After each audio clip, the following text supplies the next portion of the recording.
तो मूवी की शुरुआत में हम एक लड़की को देखते हैं जो कि पानी में बहकर किसी अनजान आइलैंड के किनारे पर आ गई है। इस लड़की का नाम है जैन। असल में जैन अपने कुछ दोस्तों के साथ बोट पर थी, जिसके डूब जाने के कारण ही वो यहाँ पर पहुंच गई है। तभी जैन देखती है कि अच्छा, उसका दोस्त ब्रैड भी उसी के साथ बहते हुए यहाँ पर आ गया है, लेकिन ब्रैड के पेट में ना एक शैल घुस गई थी। इसकी वजह से काफी खून निकल रहा होता है। जैन जल्दी से उसके घाव को कपड़े से बांध देती है और फिर आइलैंड में कुछ लेने के लिए चली जाती है। वो असल में नारे लेने के लिए गई है ताकि वो उसका पानी अपने दोस्त को पिला पाए, मगर कोई फायदा नहीं क्योंकि ब्रैड मर चुका है। अब ये देखकर जैन काफी फुट फुट कर रोती है। फिर वो उठकर इस आइलैंड को देखती है। वहाँ पर एक पेड़ होता है, उस पर किसी का बैग टंगा हुआ है। जैन को लगता है कि कोई शायद यहाँ पर और भी है, पर यहाँ पर कोई होता नहीं। वो आवाज भी लगाती है पर कोई जवाब नहीं आता। जैन को ये समझने में देरी लगती नहीं कि यह आइलैंड पूरी तरह से वीरान है, यहाँ पर कोई नहीं है। फिर जैन उस बैग में देखती है तो उसे उसमें एक मेडिसिन यानी कि दवा मिलती है, जिसमें 1994 की डेट लिखी हुई थी। साथ ही यहाँ पर एक कूलर जिसमें मतलब चीजों को ठंडा करने के लिए रखते हैं, एक टेंट, एक बॉक्स जिसके अंदर से जैन को एक माचिस मिलती है और साथ ही कुछ खिलौने वगैरह भी मिले पड़े होते हैं। यानी कि करीब 20 साल पहले या उससे भी पहले कोई फैमिली इस आइलैंड पर छुट्टियां बिताने के लिए आई होगी और ये सारा सामान उन्हीं का होगा। ये अंदाजा जैन अपने दिमाग में लगा रही होती है। अब यहाँ पर जैन को एक गिरा हुआ पेड़ दिखता है जो कि खोखला है। साथ ही अब सूरज भी डूबने वाला होता है, तो जैन ब्रैड की लाश को पत्तों से ढक देती है और रात होते ही तेज बारिश शुरू हो जाती है। जैन इस बारिश में पत्तों और एक जैकेट का सहारा लेकर किसी तरह से रात बिताती है। अब अगली सुबह जैन देखती है कि वहाँ पर 3 लोगों की कब्रें मौजूद हैं, इसलिए वो भी ब्रैड की लाश को एक कब्र खोदकर उसमें दफना देती है। फिर उसकी नजर समुद्र के किनारे पर जाती है जहाँ पर कई मछलियाँ होती है। उनमें से एक मछली को किसी ने आधा खाया था और ये आधी खाई हुई मछली एक बेबी शार्क होती है। फिलहाल पेट का सवाल था तो जैन कुछ मछलियाँ उठा लेती है और फिर माचिस से आग जलाकर उन्हें पका कर खाती है। किसी तरह ये दिन भी बीत जाता है तो रात में जैन सोने के लिए एक बढ़िया सी जगह बनाती है। अगली सुबह वो देखती है तो चारों तरफ खून फैला होता है। असल में जो ब्रैड की लाश को जैन ने दफनाया था उसे कब्र से निकालकर किसी ने अपना भोजन बना लिया है। जैन को लगता है कि यहाँ पर शायद कोई बहुत ही खतरनाक जानवर आया होगा, इसलिए वो तुरंत एक लकड़ी को आगे से नुकीला करके उस जानवर का इंतजार करने लग जाती है। जल्द ही फिर से रात हो जाती है और जैन की आंख भी लग गई होती है। हालांकि जागने पर वो देखती है कि जिस जानवर का वो इंतजार कर रही थी वो नहीं आया था। फिर अगला दिन शुरू होता है। पानी में कुछ दूर पर जैन को एक सूटकेस दिखाई देता है जिसको वो तैर कर लेने जाती है। साथ ही जैन को इस दौरान अपने पैर के पास कुछ महसूस होता है, इसलिए वो पानी के अंदर देखती है तो ओ माय गॉड, वहाँ समुद्र के अंदर एक होल बना हुआ है। लेकिन उस गड्ढे को नजरअंदाज करके जैन जल्दी से किनारे पर आ जाती है। फिर वो सूटकेस को खोलकर देखती है तो उसमें कुछ जूते होते हैं, साथ ही उसे कुछ तस्वीरें भी मिलती है। वो पहले तो जल्दी से इन कपड़ों को और जूतों को पहन लेती है, फिर बाकी चीजों का सोचती है।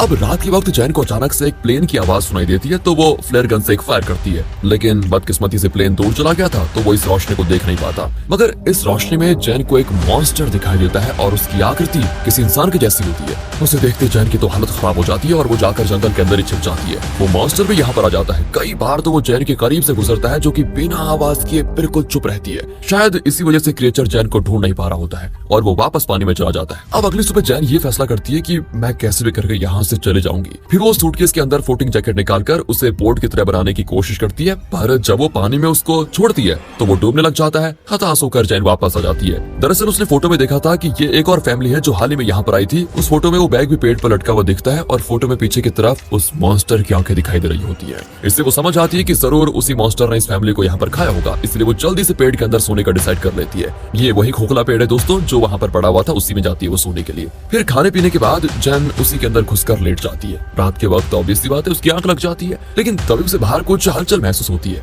बाहर वही मॉन्स्टर मौजूद होता है जिसे पता लग गया है कि जैन इस पेड़ के अंदर है, इसलिए वो पेड़ को बाहर से कई बार तोड़ने की कोशिश करता है जिसमें वो नाकाम हो जाता है। इसी दौरान बेचारी जैन अंदर चुपचाप पड़ी हुई है, बिल्कुल खामोश। आखिरकार उस मॉन्स्टर को भी जाना ही पड़ता है। अगली मॉर्निंग जैन देखती है कि मॉन्स्टर ने पेड़ की हालत बहुत ही बुरी कर दी है। फिर वो एक मछली को पकड़कर शिकार करती है जिसे वो पेड़ से लटका देती है ताकि अगर मॉन्स्टर आएगा भी तो वो मछली को खा लेगा, ना कि जैन को। अब रात के वक्त जैसे कि जैन ने सोचा था होता तो वही है, और जब उसकी आंख लग जाती है तो वो मॉन्स्टर वहाँ पर आकर चला जाता है। वो मछली को लेकर गया था बिल्कुल वैसा जैसे उसने सोचा था। अब अगले दिन की बात है तो जैन को एक लाश किनारे पर दिखती है जो कि आधी होती है, यानी कि उस लाश के कमर के बाद का पोर्शन गायब था। साथ ही ये लाश इनकी बोर्ड के इंस्ट्रक्टर की थी जिसका नाम जैक है। जैन काफी सोचने के बाद इसे भी पेड़ से लटका देती है ताकि रात को मॉन्स्टर यहाँ पर आए और इसे खा ले, ना कि जैन को। इस बार भी मॉन्स्टर आता है और जैक की लाश को घसीट कर लेकर चला जाता है। जो चीज वहाँ पर छिपकर जैन भी देख रही होती है, उसे पहली बार मॉन्स्टर के पैर उसकी शक्ल इतने करीब से दिखाई देते हैं। इसी बीच होता यह है कि दोबारा से प्लेन आता है, मगर मॉन्स्टर के होने की वजह से वो कुछ नहीं कर पाती और उस प्लेन को जाते हुए बेबस होकर देखती रह जाती है। इस तरह अब जैन को यहाँ अपनी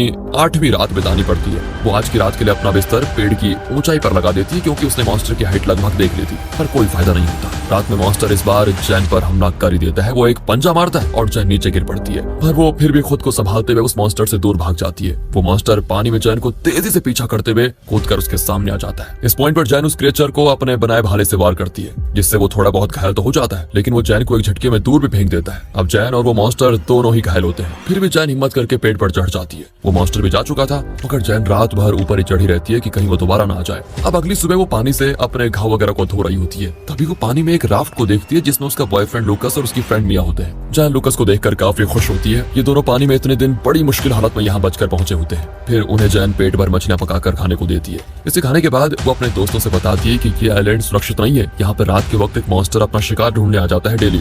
उसने न जाने अब तक कितने लोगों को, कितने इंसानों को यहाँ पर मार लिया है। मिया, तुम जानती हो तुम्हारे बॉयफ्रेंड ब्रैड की मौत के बाद उसकी लाश को भी वो मॉन्स्टर ने खा लिया। ये सुनकर कि उसका बॉयफ्रेंड मर चुका है, मिया काफी रोती है। वो बताती है कि पानी में अब हम वापस नहीं जाएंगे क्योंकि इतने दिनों तक हम वहीं पर थे, ना तो खाने के लिए कुछ था ना ही पीने के लिए कुछ, इसलिए तो हम यहाँ पर आए हैं, इसलिए हम तो यहाँ से कहीं नहीं जाने वाले। अब जैन अकेले में लूकस को समझाती है कि माना यहाँ खाने के लिए पर्याप्त चीजें हैं, लेकिन यहाँ मौत के झटके बार बार मिलते रहेंगे, वो मॉन्स्टर किसी को नहीं छोड़ेगा। उससे अच्छा तो यह है कि हम पानी में जाएं और वापस किसी दूसरी जगह को ढूंढे। इस पर लूकस भी कह देता है कि नहीं नहीं, हम कहीं नहीं जाने वाले, तुम क्या जानो हमने पानी में क्या क्या चीजें झेली है, हम इसी आइलैंड पर रहेंगे क्योंकि यहाँ पर रहकर हमारे बचने का चांस ज्यादा है ना कि पानी में। जैन लूकस के पॉकेट नाइफ को उससे ले लेती है जिसमें खून लगा होता है।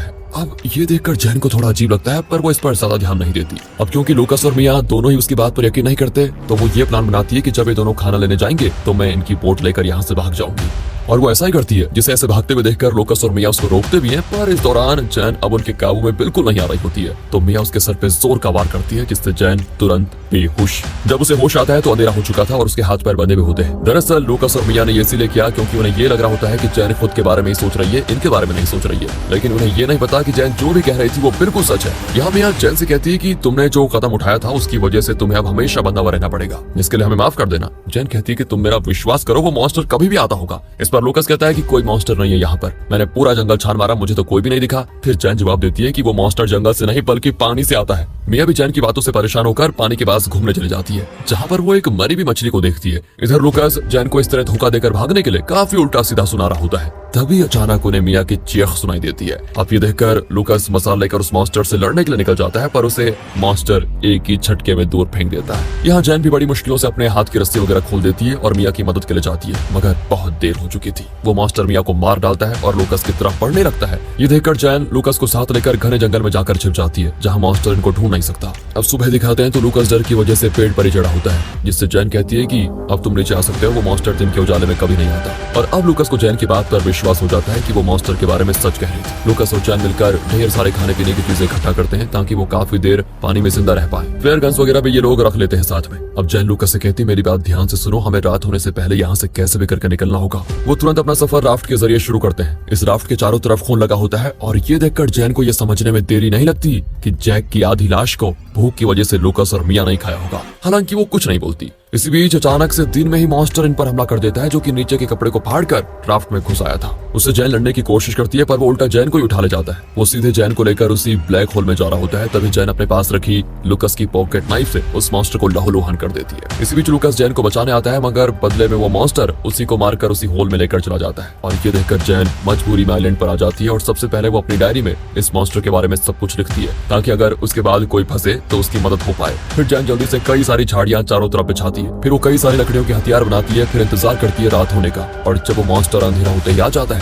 तो जैन उसे अपने बनाए ट्रैप में फंसाकर उसके चारों तरफ आग लगा देती है, ताकि उसका ध्यान भटक जाए। और इस चीज का फायदा उठाकर जैन उस मॉन्स्टर पर अपने बनाए लकड़ी के भाले से कई बार वार करती है, लेकिन वो जैन के पास आकर उसको पकड़ लेता है। लेकिन यहाँ भी जैन ने अब ये ठान लिया था कि वो मॉन्स्टर पर कई सारे एक एक करके वार करेगी, और वो करती भी है। चाकू से वो सीधे उस मॉन्स्टर के सीने पर वार करती है, और इनकी लड़ाई में एक पॉइंट तो ऐसा आता है कि वो मॉन्स्टर और जैन दोनों ही बुरी तरह घायल हो जाते हैं। फिर भी जैन उस मॉन्स्टर के दिल में अपने बनाए एक लकड़ी के भाले से ऐसा घुसा देती है कि उसकी मौत ही हो जाती है मॉन्स्टर की। जैन इसके बाद उस मॉन्स्टर का सर काट लेती है, ताकि वो सबको सबूत दिखा पाए कि उसने ऐसे किसी सी मॉन्स्टर का सामना किया था। अब ये मॉन्स्टर कहाँ से आया था, उसका ओरिजिन क्या था, ये तो खैर हमें नहीं बताया जाता मूवी में, लेकिन कुछ हिंट से साफ हो जाता है कि ये मॉन्स्टर एक अटलांटियन मॉन्स्टर था जो कि पानी के अंदर बसे राज्य अटलांटिस से आया था। इसी के साथ जैन इस पूरे आइलैंड पर आग लगा देती है, जो कि शायद अब 2-3 दिनों तक चलता रहेगा और कोई ना कोई जहाज इसी बीच इसके धुएं को देखकर जरूर आएगा, जिससे जैन की जान बच सकती है। इसी के साथ दोस्तों ये मूवी यहाँ पर